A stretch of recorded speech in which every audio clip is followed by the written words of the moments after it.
What's up, everybody? Once again, coming at you today with a little bit of this WWE Draft. Now, we're supposed to be coming up on, and of who I feel like should, switch over to the other side and give a little bit of either juice to the brand itself or just to themselves.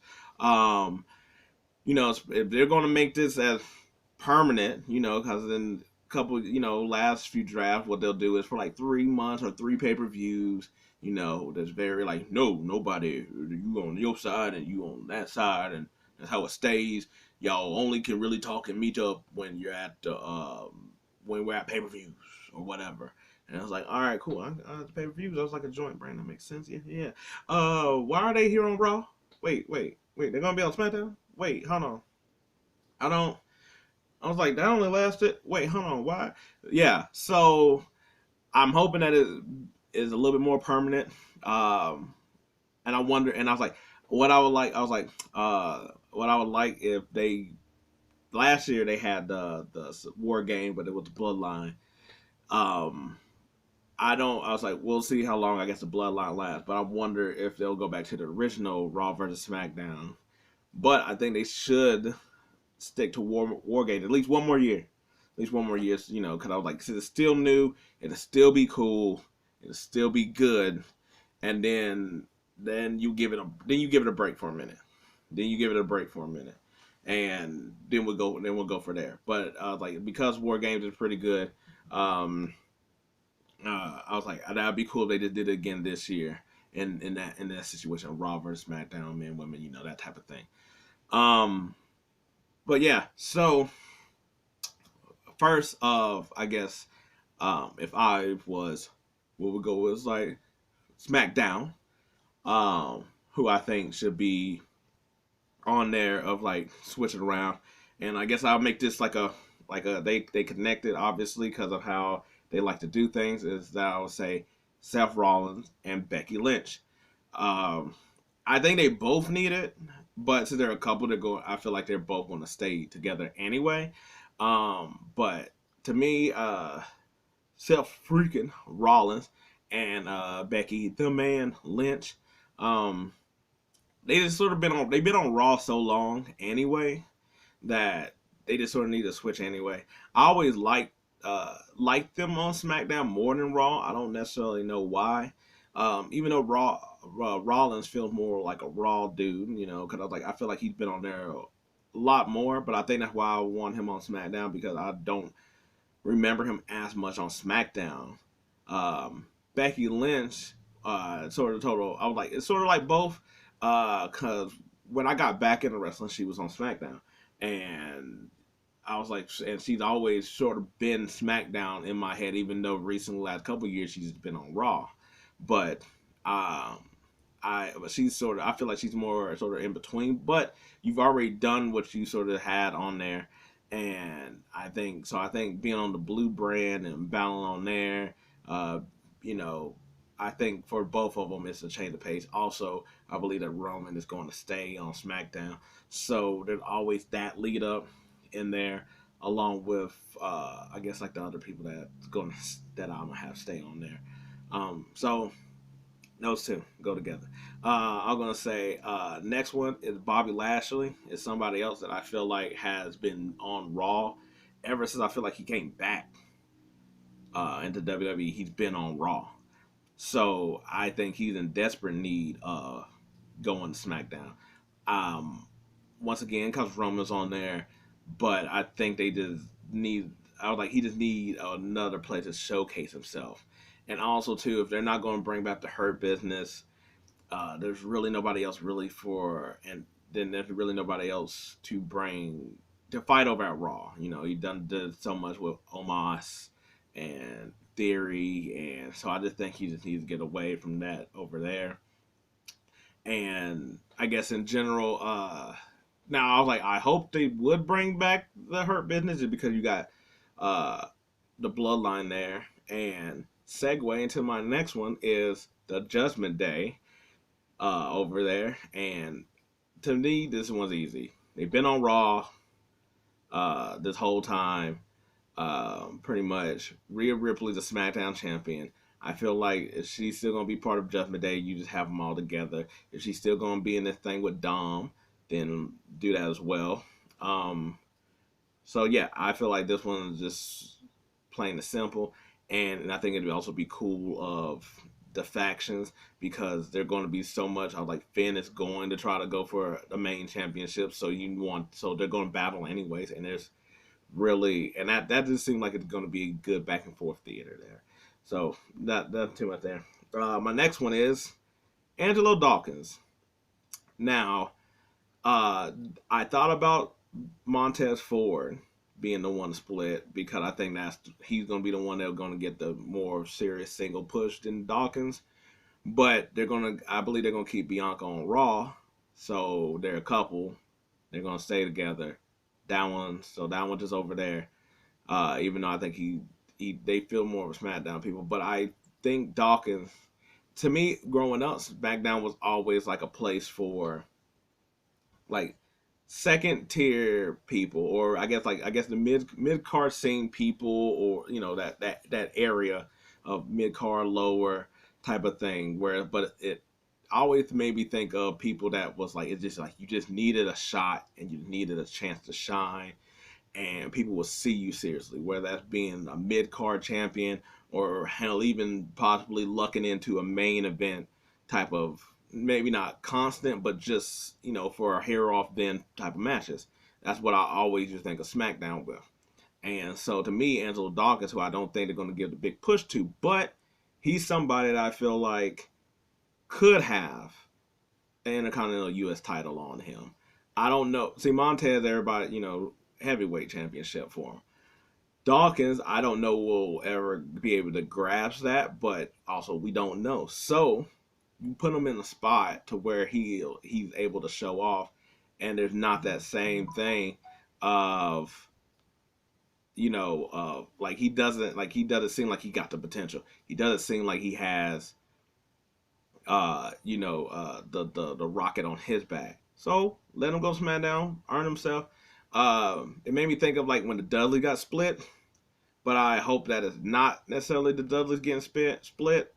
But it made me think of when I forget their name, but it was Charlie Haas and Shelton Benjamin got split, and Shelton Benjamin was able to get a pretty decent run on Raw, even though he never was able to really, but he had a matchup with Triple H, and he was beaten, even though that didn't necessarily give him a world championship shot. After that, he was able to break off, and he became a nice mid-card champion, and that's where I could see that going. The next one, speaking of, in that type of thing, is Chadgable. I don't know about him being heavyweight champion. Things might change once we get the championships off the bloodline. But I was like, but him having a mid-card champion and him able to do crazy things like lifting up Strowman and all this other stuff, he's really just like Kurt Angle of great in the ring, overly strong, but also really good in comedy and and I believe can be like very charismatic while also playing like a dorky heel kind of thing too. So I think that he's somebody that needs to be one. He'll get separated from Otis, but like I said, SmackDown, a place where you have a little. You would think that to be Raw because Raw got 3 hours, so you would think you would be able to plug in more people over there to get shine, and Raw always seems bigger than SmackDown. But I was like, it's almost like since SmackDown has a lesser hour, they actually have more opportunity to do stuff like this. It's a really weird balance dynamic. The next one, and I was like, I might put these, I guess, together, but individual at the same time. Johnny Gargano and Ciampa. And I guess you could put Candice LeRae in there because Gargano and LeRae. But Gargano and Ciampa, and I just feel like Gargano ain't really done nothing since he came back, and he just needs a chance to showcase himself. And I put Ciampa in there because I feel like Ciampa, while I feel like he was about to try to have like a program at the U.S. Championship, and he probably would have, but he had been around, I believe, injured, and so and they were bringing up like the Street Profits and stuff like that and things like that. So bring them, so have them as a tag team. You can still have them do single run thing, but you can have them as a tag team as well. And once again, SmackDown, land of the others, I guess, other opportunity. And plus, I feel like you could do a lot of, especially with all the people, you could do a lot of showcase matches with them and Roman, and that works. The next one is Auska, mainly because I feel like she just lost to Bianca, so there's really no point of her still being there.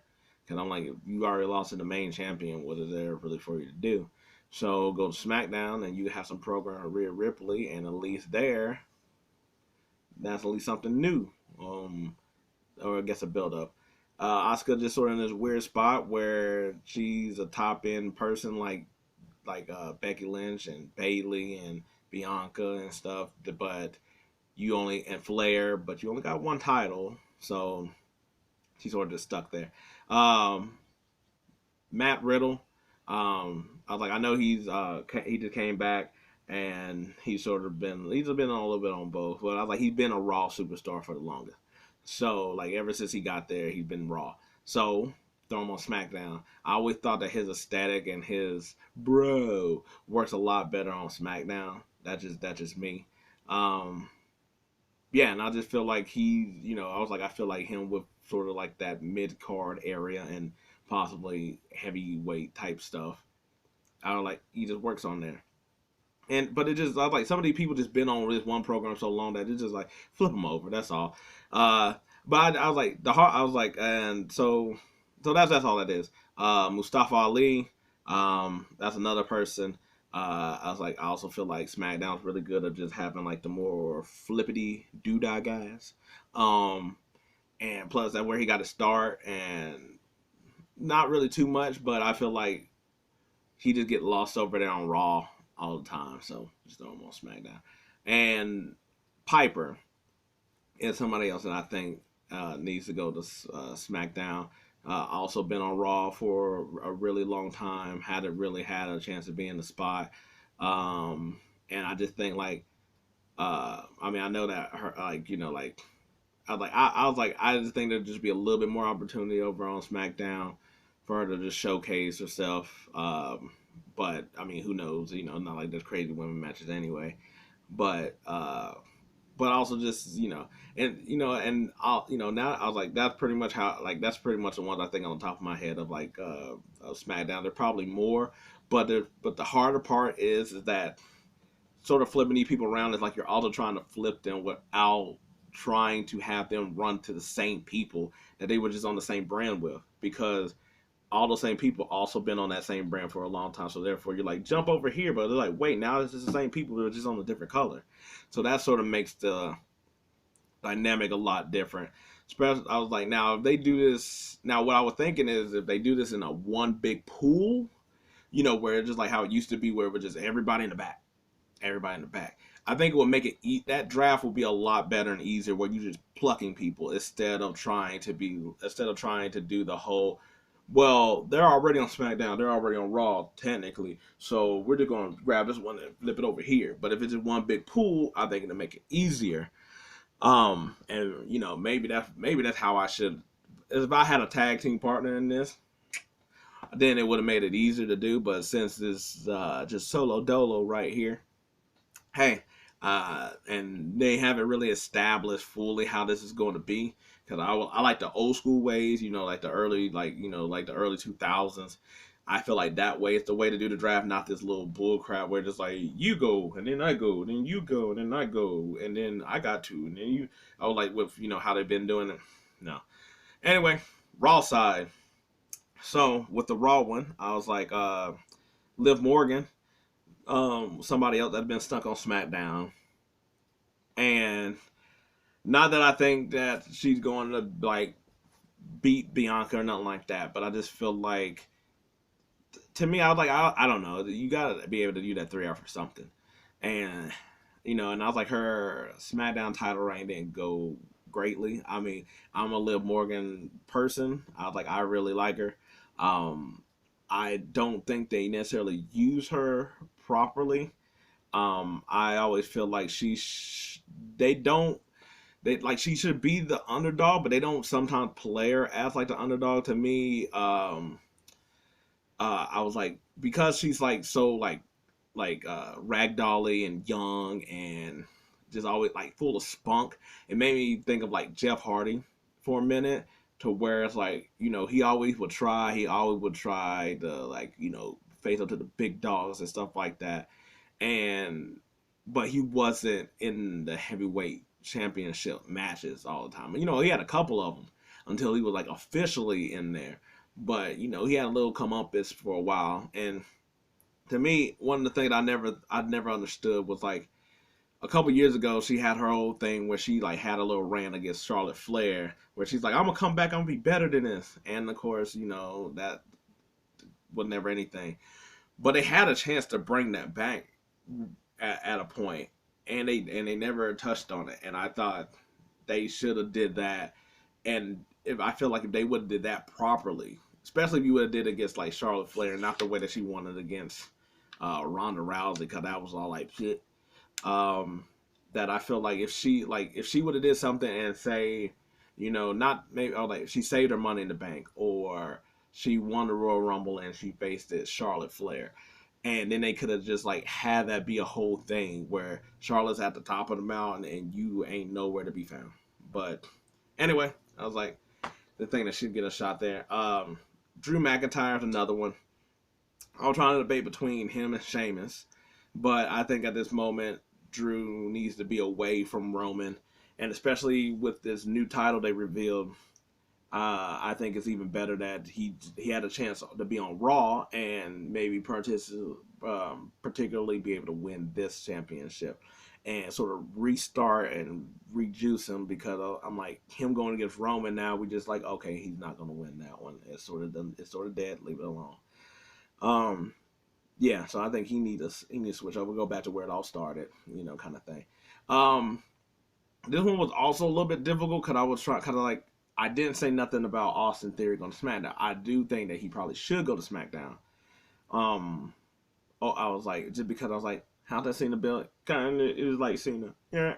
So, but this one for Raw is Imperial, Gunther and his crew. And I just think that big, beefy, meaty man, or Booker T like to say, he don't want no bread, he don't want no water, he just want meat, should go on Raw and showcase himself over there. He's been on SmackDown the whole time. He's showcased himself. He's been at the top. And he's not going to dethrone Roman. Then he's not being picked for that. I'm already saying that. So let him go to Raw once again. And I was like, if he drops a title, there's a new title for him to go after, and he could be the dominant force over there. But if not, I was like, you get a whole new set of audience that also gets to see how the hell this man be slapping the soul out your chest constantly. Like I've always thought, like, how would it be if I got to be a wrestler? And then I just have shots and images of his frying pan hand slapping the hell out of me midair, and I'm just like, you know what? I'm gonna stay here with regular people. But I think he's somebody that should move over just because he's been on there for a while. This one is also like how Angelodawkins of the Street Profits are splitting up Xavier Woods away from Kofi. And this is sort of contingent on if Big E comes back or not. But I mean Big E will come back. I just don't know if he'll come back to wrestle. But until that point, I was thinking that Xavier just had a showcasing against Gunther not too long ago, and I've always thought that all three of them can wrestle. But I always thought that Xavier Woods, I was like, it's crazy how he hadn't had any like real like mid card title at least. I was like, I'm not even over here pitching. I was like, he should be heavyweight champion. How like people were doing with Big E and Kyle Kofi got the run. But I'm like, Xavier Woods should have had a run with the mid card title at some point. I was like, I never understood why they don't treat them like the Shield, even if they're not all going to be heavyweight champions, but the fact that nobody else could even hold the U.S. championship or the Intercontinental championship, and they're like three members of a faction that was also separate. But I'm like, but they all can wrestle. They're all good, and they can all talk on the mic and have their own thing. So I feel like if Xavier Woods going to Raw, at least away from Kofi, they can still meet up at the pay per view. They can still have each other back there. Um, and I mean, maybe it's because I'm separating another tag team, so maybe that's why it's a little bit different. Because I feel like I just like if they gave Xavier his chance to shine and have a run. But also, I was like, dang it, because I was like, if I'm putting Theory on SmackDown and Gunther on Raw, then Xavier Woods is going to run into not having a mid card championship, I guess, unless Gunther drops it. And that's not too out of the range with how they're doing the championships, or they might be doing the championships. So it might work. Either way, I was like, I guess depending on how that goes, I was like, maybe if Xavier is, because I was like, him versus Austin Theory, I think will be a good matchup of talking or whatever, and a good match to where I'm like, if Theory loses the championship to Xavier Woods, are we really complaining? Yeah, so that's somebody else. Another one, Shinsuke Nakamura, just came back also not too long ago, and I just think that he just needs to move. I don't actually. I know he was on Raw for him like at a time, but he's one of them that is like a SmackDown person. So he just needs another chance. A new branding. Plus, he wears red all the time. I never understood that. He wears red all the time, and never stays or really been on Raw. So he needs to go on there, and also too, like I said, with them getting another championship, and and away from Roman, he actually had a chance to win, and I think you can do with him at least having one run. I'm not saying it'd be like a whole year or something like that, but you could have him in like 2 pay-per-views or whatever. He could be a transitional champion, however you want to do it. Like, I mean, like, unfortunately, I guess like how like Ray, just because he's older, long in the like not long in the tooth. That's not right to say. More so, just older. But and I was like, if Nakamura wants to do all that, and I was like, I believe he wants his moment to shine, but I don't feel like he's one of those like I need to have like this title belt for 5 months or something like that. But I think he should hold the championship. I think that'd be a good spot for. Plus, like him and Gunther or something like that, or him and Drew going with the main title. I think it'll work. Another person who I think needs to is Karrion-Kross. Just because when he came back to SmackDown, I was like, oh snap! I was like, I like the hair better than the bald look. Him and his wife got a really cool aesthetic. His way of wrestling, I was like, I'm not necessarily that much of a fan of, because it's not even how like Brock Lesnar, where like Suplex City, and F5. It's still something exciting about Brock, but Karrion hadn't really been crazy exciting. But I guess if you also show him being dominant and him being like destroying people, I feel like then it could work. But he's gonna need some repackaging, because after he came through, and then you was like, oh man, is he gonna make this a triple threat with him and Roman and Drew, and then the fight with Drew, and then nothing after that, and then it's just been a lot of hoopla. That not working for me. So he needs a whole new package, and his aesthetic I think will work on Raw a lot better as well too than on SmackDown, especially with 3 hours. This one is just Charlotte Flair, just because that's somebody else that's always thought of as like a a SmackDown person. She just lost the title, so you don't really need her to have her back and fighting Ripley. She ain't gonna be there that long, and so I'm just like have her go to Raw, and you can always do Bianca and Charlotte. We was teased that a couple years ago, and have that just be the matchup. And I guess how people feel about Bianca now, and then how people feel about Charlotte. You have 2 people that everybody feel like, oh, they always win all the time. God. And have them just sort of go at it. They're actually that's one feud that I could see them having, and it's just a feud without the title. So I feel like that one's pretty good. Raquelrodriguez is another person I feel like. She hasn't really done really much since she's been on SmackDown, and I just feel like she just needed a new brand, new packaging. She's also she's like a big chick, so her versus Bianca, you could do a lot of things there. They need to have her do her NXT stick where she was just like a monster, and not like the way like Nia Jax was a monster, but just like she punishes people. Like she just like blowing through people and beating them up, and just like I'm coming for you, Bianca type mess. I was like, I think you could do that really well for her.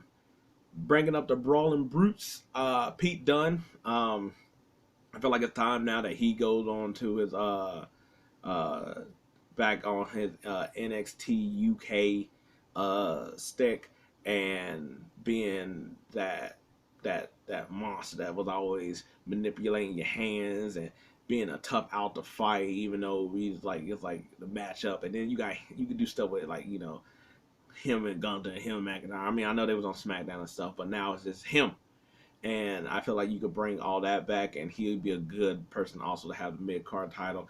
I was like, him and Xavier Woods could have like good matches. You know, I'm just trying to think of anything along with the people that's already that will still be on Raw technically.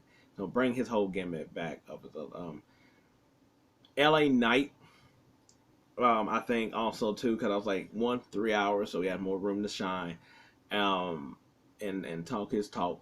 And also to just get, I was like, and some of these people are just getting out of Roman's shadow, to where it's like I feel like you'll have a bigger opportunity and a better chance to shine, and have a chance to actually win something, and not just be all talk, or you know, cause I was like, you, with this wave of how we do things now, we're really also quick to just be like, all right, I'm done with this person, it's over. So I think he'll be a good person.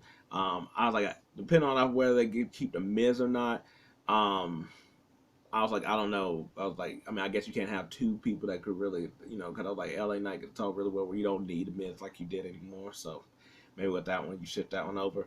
The other one, I was like, I guess sort of by default is KO and Sammy, just so that you break them away from the bloodline. So it was like, they're done, that's over, whatever. That stopped feuding. And also too, that when the day comes that they have their little squabble and they're over here, you know, at some point they're going to butt heads and they're going to split apart.